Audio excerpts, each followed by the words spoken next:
Robeson County leads the state of North Carolina in violent crimes. In 2014, it had the highest murder rate across 100 counties.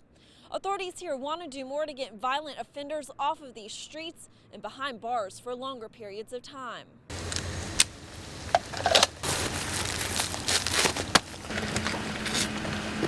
Operation 0 Hour started before dawn. Please drive to highlighted route. As we approach the house, we're going to go past it, maybe a couple car lengths so the other cars can get stationed up. It's always better if we can find them and approach them and have the element of surprise on our side.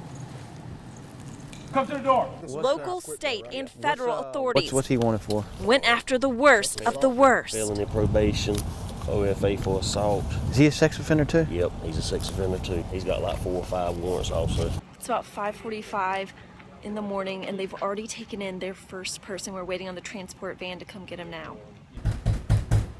Sheriff's office, come to the door. This team, along with at least a dozen others, are in search of violent crime offenders across Robeson County. He says he's got 3 or 4 different addresses for them. But in their search for alleged murderers, rapists, and robbers, sometimes they come across criminals who were not necessarily on their radar. I ain't had no gun, period. But U.S. Marshals say this 16-year-old did have a bag of drugs and money, something authorities are trying to get off the streets of Robeson County. You can take drugs.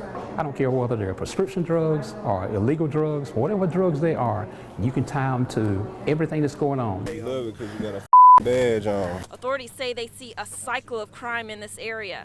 Some of them, we put them in the state part and they stay in there a little while and they get right back out and they do the same thing. So we're hoping and praying that some of these bad boys and bad girls, that we can send them away for a good little while. And some believe these crimes are perpetuated by bigger social issues. We know for a fact the economy has something to do with some of this stuff that's going on, whether it's poverty or whatever it is. Jobs are not readily available. The team I was with earlier today has already arrested 3 people in their stops, and now I'm with the sheriff. He's brought me to a single-wide mobile home. We are off Moores Lane and Bowden Road, and what's going on right now is the North Carolina Highway Patrol, their tactical team, is staking out a man that is inside. He won't come out. They've knocked on the door a dozen or so times. They say that a rifle may be involved in this as well. Hit that door some way so you can try to get that door open.